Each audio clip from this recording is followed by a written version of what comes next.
O turismo deveria ser sinônimo de aventura, descobertas e lembranças inesquecíveis. Para muitas pessoas, viajar significa conhecer culturas diferentes, visitar lugares paradisíacos e viver experiências que talvez nunca mais se repitam. No entanto, em algumas situações, aquilo que começa como uma viagem dos sonhos pode terminar de uma maneira assustadora. Número 1. Steven Weber Jr. Era 19 de setembro de 2019, na Tanzânia. Steven Weber Jr., um homem de 40 anos, morador de Baton Rouge, no estado da Louisiana, nos Estados Unidos, estava aproveitando uma viagem romântica com sua namorada, Kenesha Antoine.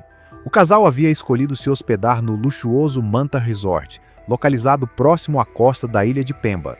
O lugar era conhecido principalmente por oferecer uma experiência extremamente diferente, uma acomodação flutuante com um quarto submerso no oceano. A diária da cabine custava aproximadamente $1.700. O quarto, situado abaixo da superfície da água, possuía grandes janelas que permitiam aos hóspedes observar peixes e outros animais marinhos nadando ao redor da estrutura. Era o tipo de experiência que parecia ter sido feita para se tornar uma lembrança inesquecível.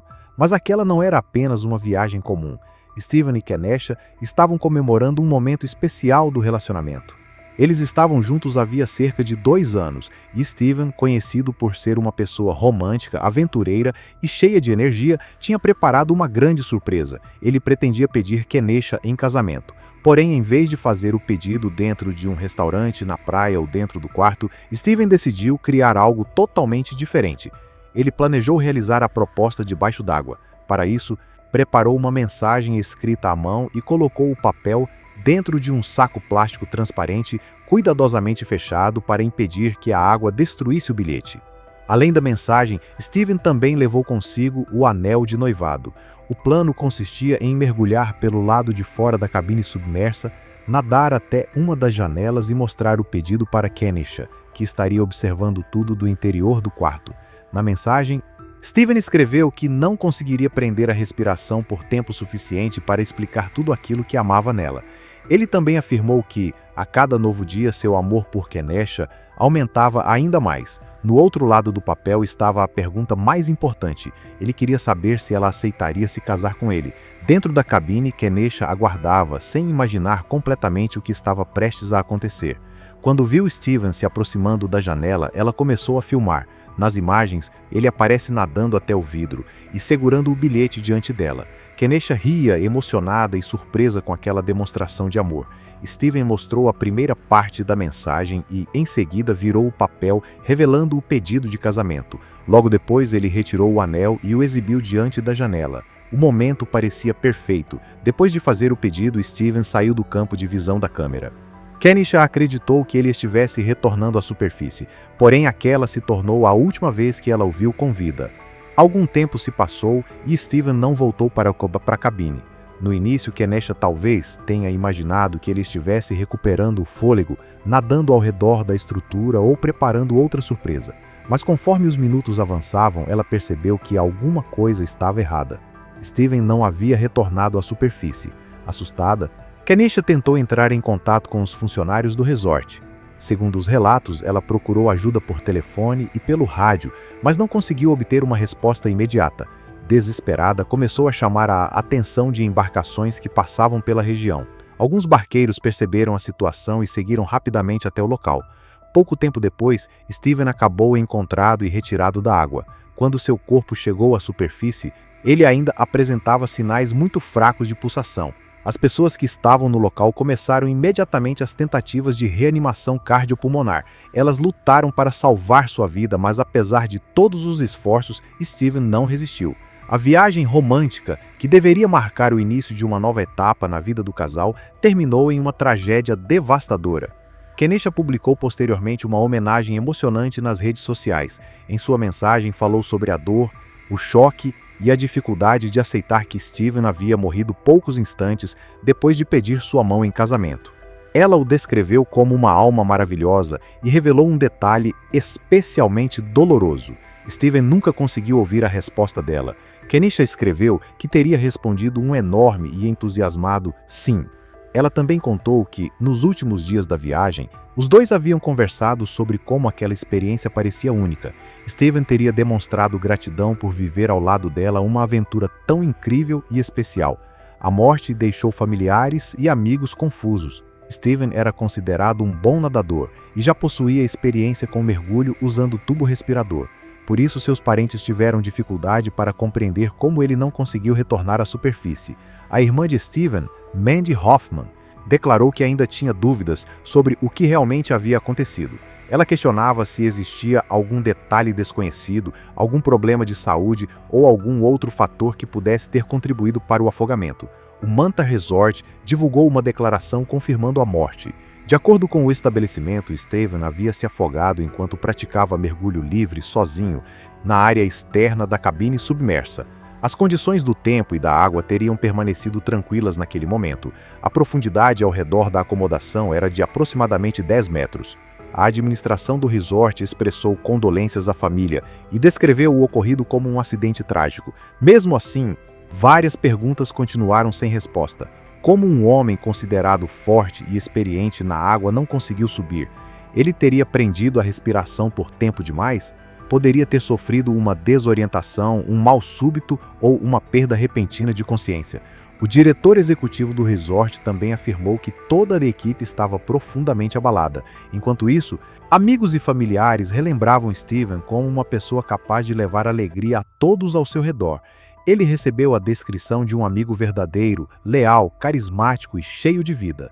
Algumas pessoas próximas disseram encontrar um pequeno conforto no fato de que seus últimos momentos aconteceram ao lado da mulher que ele amava profundamente.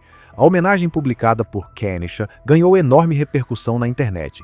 Milhares de pessoas ficaram comovidas com a história do homem que morreu durante o próprio pedido de casamento. Ela falou sobre a conexão rara que os dois compartilhavam e sobre a maneira cruel como o dia que deveria ter sido o mais feliz da vida deles se transformou no mais doloroso. Uma campanha de arrecadação surgiu para ajudar a família a transportar o corpo de Steven de volta para os Estados Unidos e também para cobrir as despesas do funeral. A campanha arrecadou mais de 17 mil dólares. O Departamento de Estado dos Estados Unidos ofereceu apoio e apresentou condolências aos parentes enquanto eles procuravam entender melhor o que havia ocorrido. Até hoje, a causa exata do afogamento de Steven não teve esclarecimento total. Para essa família, permaneceram perguntas difíceis. Houve algum problema inesperado? Tratou-se apenas de uma combinação trágica de cansaço, profundidade e falta de oxigênio? Alguém poderia ter feito alguma coisa para impedir sua morte? Kenesha perdeu o homem com quem estava prestes a se casar. Agora, ela precisa conviver com a lembrança de um pedido de casamento que nunca recebeu uma resposta em voz alta. Embora a vida de Steven tenha terminado cedo demais, aqueles que o conheceram continuam se lembrando dele como uma pessoa amorosa, vibrante e capaz de deixar uma marca positiva em todos os lugares pelos quais passava. Número 2. John Allen Chau. Era 16 de novembro de 2018, quando John Allen Chau, um missionário norte-americano de 26 anos, iniciou uma missão que terminaria de maneira fatal. John era profundamente religioso e havia treinado com a organização cristã Todas as Nações Internacional. Ele acreditava ter recebido um chamado para levar sua fé a um dos povos mais isolados do planeta. Seu objetivo era chegar até os Sentineleses, uma comunidade indígena que vive na ilha Sentinela do Norte, pertencente ao arquipélago de Andamão e Nicobar, na Índia. Os Sentineleses permanecem praticamente isolados do mundo exterior há milhares de anos.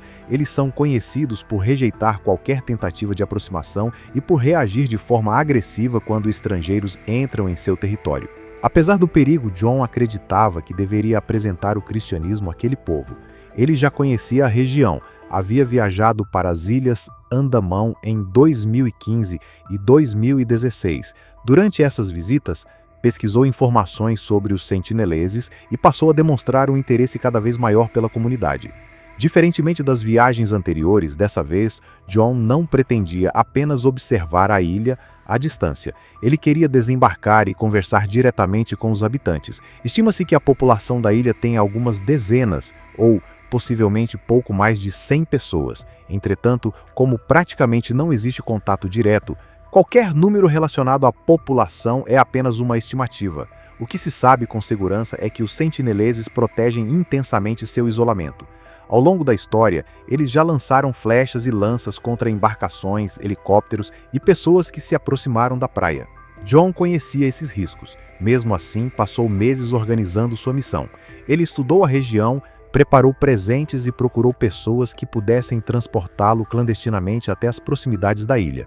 Por aproximadamente $325, contratou pescadores locais para levá-lo até lá.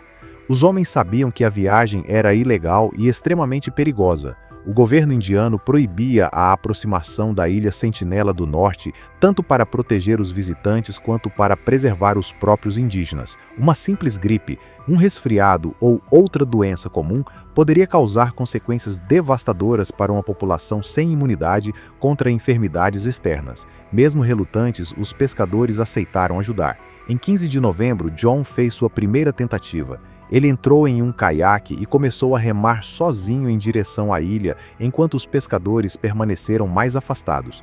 Ao se aproximar da praia, tentou se apresentar. Gritou que seu nome era John, que amava aquelas pessoas e que Jesus também as amava. Os sentineleses responderam preparando seus arcos e flechas. Tentando demonstrar boas intenções, John ofereceu um peixe. O presente não funcionou, a tensão aumentou e ele acabou obrigado a recuar. Mais tarde, John tentou novamente. Dessa vez levou outros presentes, incluindo uma bola e mais peixes. A resposta dos habitantes permaneceu parecida. Eles demonstraram hostilidade e o perseguiram até a água. Apesar do medo, John não desistiu. Em seu diário, escreveu que estava assustado e chegou a questionar se deveria abandonar a missão.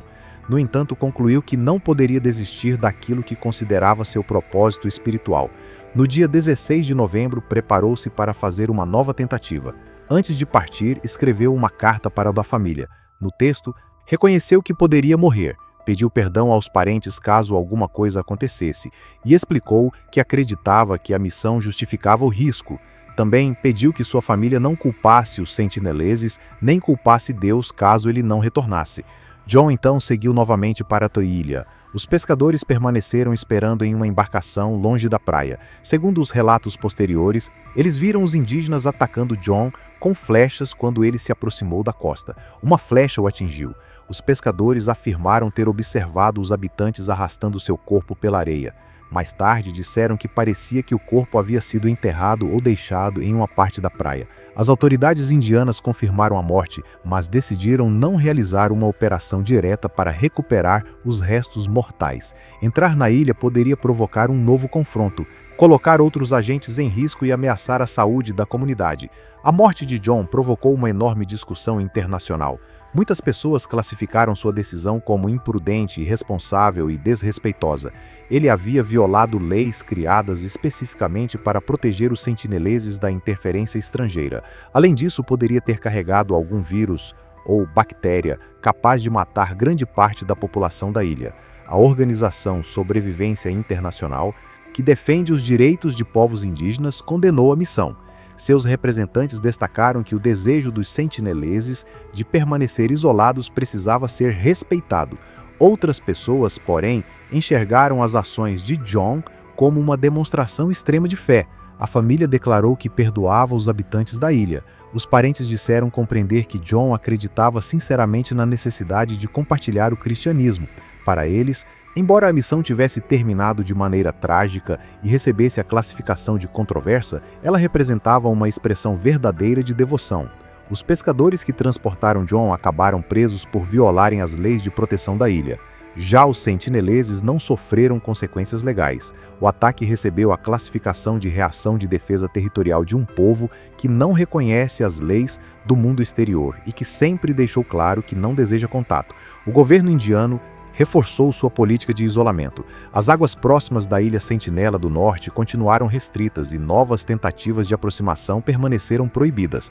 A morte de John levantou questões importantes sobre os limites do trabalho missionário. Até onde uma pessoa pode avançar para divulgar a própria religião? A convicção espiritual justifica ignorar a vontade de outra comunidade? Qual é o limite entre coragem, fé e irresponsabilidade? Diversos especialistas lembraram que, historicamente, o contato com colonizadores colonizadores, missionários e exploradores, provocou destruição em muitas populações indígenas. Doenças, violência, escravização e perda cultural eliminaram comunidades inteiras. Por isso, muitos críticos argumentaram que os sentineleses possuem todo o direito de rejeitar a presença de estrangeiros. Mesmo que John acreditasse estar tentando ajudá-los, sua atitude desconsiderava a autonomia e os limites daquele povo. Para os sentineleses, a vida continuou como havia continuado durante milhares de anos, sem integração com a sociedade moderna. Para com a família de John, porém, restou a dor de perder um jovem que acreditava profundamente naquilo que fazia. Até hoje, sua história divide opiniões. Algumas pessoas o consideram um homem corajoso, disposto a morrer por sua fé. Outras afirmam que sua missão estava equivocada e poderia ter causado uma catástrofe sanitária. Independentemente da interpretação, sua morte nos obriga a refletir sobre as consequências de tentar impor nossas crenças a outras pessoas e sobre a importância de respeitar culturas, territórios e modos de vida diferentes dos nossos. Número 3. Natália Andrea Llagas Fajardo. Era 27 de novembro de 2022, em San Andrés, na Colômbia. Natália Andrea Llagas Fajardo, uma jovem de 26 anos, havia viajado de Cali para aproveitar alguns dias de férias na famosa ilha caribenha. Natália gostava muito do mar. Ela estava animada para conhecer as praias tranquilas, sentir o calor do sol e passar algum tempo com os amigos. Naquele dia, o grupo visitou Águas Brancas, uma das áreas mais populares da ilha. Durante a tarde, Natália e os amigos permaneceram em uma embarcação, aproveitando o passeio e a paisagem. Tudo parecia perfeito. O mar estava tranquilo. O céu estava ensolarado e o grupo conversava e ria. Não havia qualquer sinal de que uma tragédia estivesse prestes a acontecer. Quando a embarcação chegou à área de desembarque, Natália percebeu que seus chinelos haviam ficado na água. Sem pensar muito, ela pulou novamente no mar para recuperá-los. Era uma ação simples, daquelas que muitas pessoas fariam sem imaginar qualquer perigo. Infelizmente, essa decisão a colocou diretamente no caminho de outra embarcação. Natália não percebeu que um barco próximo, transportando 24 turistas e 2 tripulantes, estava se aproximando. O motor permanecia ligado e a hélice continuava girando. Enquanto nadava em direção aos chinelos, Natália entrou na trajetória da embarcação. A hélice a atingiu com uma força devastadora. As pessoas que estavam próximas assistiram à cena em choque. A água começou a ficar vermelha, enquanto Natália sofria ferimentos gravíssimos nas pernas, na parte inferior das costas e na região do quadril. Em meio ao pânico, ela acabou retirada da água. As pessoas tentaram levá-la ao hospital o mais rapidamente possível, usando uma moto aquática para acelerar o transporte até uma área onde pudesse receber atendimento médico. Por volta das 5h30 da tarde, Natália chegou ao Hospital Departamental de San Andrés. Os médicos iniciaram imediatamente os procedimentos de emergência. Ela recebeu várias transfusões de sangue e passou por cirurgias na tentativa de controlar as hemorragias e reparar os danos. Porém, a extensão dos ferimentos tornava sua sobrevivência extremamente incerta. Durante o atendimento, Natália sofreu uma parada cardíaca. A equipe médica conseguiu reanimá-la e a transferiu para a unidade de terapia intensiva. Os profissionais continuaram lutando para mantê-la viva durante as horas seguintes. Infelizmente, no início da madrugada de 28 de novembro, seu coração parou novamente. Dessa vez, as tentativas de reanimação não funcionaram. Natália morreu aos 26 anos. Após o acidente, as autoridades marítimas colombianas imobilizaram a embarcação envolvida. Os 2 tripulantes ficaram sob investigação, um procedimento comum em acidentes dessa gravidade. Os investigadores precisavam determinar a velocidade do barco, a posição da vítima, o funcionamento do motor e se os responsáveis haviam tomado todas as precauções necessárias. As autoridades também reforçaram orientações de segurança. Pessoas na água devem se manter longe de embarcações com motores ligados. Antes de mergulhar ou nadar próximo a um barco, é essencial avisar os tripulantes e confirmar que a hélice esteja completamente desligada. Um vídeo gravado no momento do acidente começou a circular na internet. As imagens mostravam a confusão, os gritos e o desespero das pessoas enquanto tentavam ajudar Natália. O conteúdo se espalhou rapidamente e provocou uma onda de choque nas redes sociais. Muitos ficaram impressionados com o fato de uma atitude tão simples, pular na água para buscar um par de chinelos, ter causado consequências tão terríveis. O caso de Natália não representou um acontecimento totalmente isolado.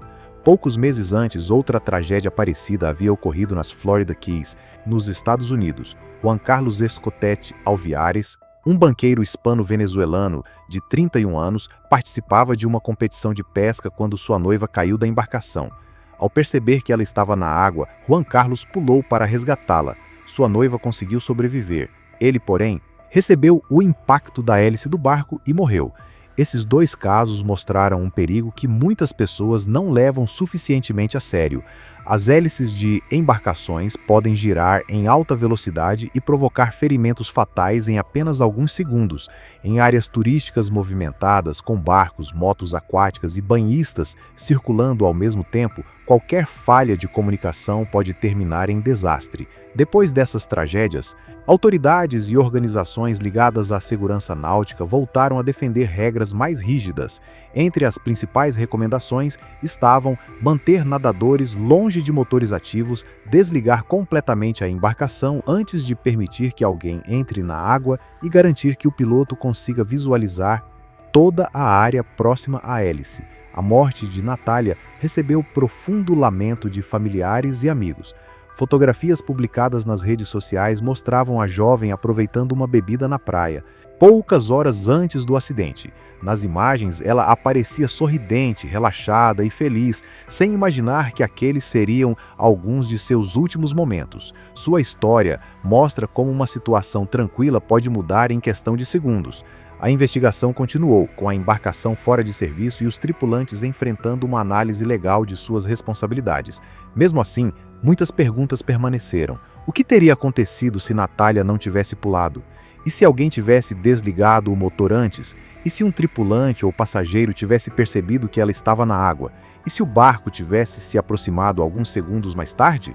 Essas perguntas não mudam o que aconteceu, mas reforçam a necessidade de atenção em passeios náuticos.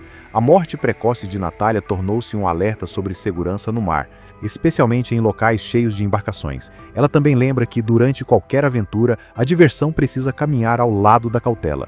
Para as famílias envolvidas nessas histórias, as viagens nunca terminaram de verdade. Elas continuaram na forma de perguntas, homenagens, investigações e lembranças. Ainda assim, todos os casos possuem algo em comum. Eram pessoas vivendo momentos que pareciam importantes, felizes ou significativos. Nenhuma delas imaginava que aqueles seriam seus últimos dias. As histórias permanecem como lembranças dolorosas da fragilidade da vida e da rapidez com que uma experiência inesquecível pode se transformar em uma tragédia.